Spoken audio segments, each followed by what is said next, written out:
Hello, my name is Chris, and in today's video, I am going to show you how to communicate with both a tenant and a service provider via the maintenance ticket that was created.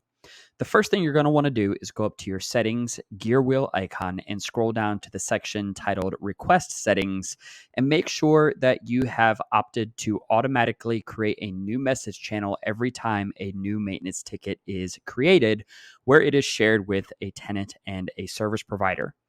Once that is done, anytime a maintenance ticket is created, it is going to create a separate chat thread for that specific maintenance ticket. You can find that by clicking on the TC Messenger chat bubble icon in the upper right corner of your account, and then select the Maintenance Request tab on this left side menu.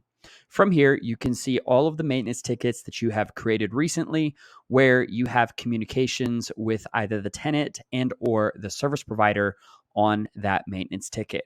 From here, if you want to reference the maintenance ticket that is being discussed, simply select the maintenance request number as indicated here, and that will take you directly into the details of the maintenance request that you are discussing with either the tenant or the service provider that you have assigned that ticket to. To send a message, simply click into the text field and type your message here, and then click send. You can also attach documents if you want to send an attachment to either the service provider or to the tenant, and click send. If at any point you need a hard copy of this conversation, you can always go up to the upper right-hand corner and select the printer icon to either download and or print this conversation thread off.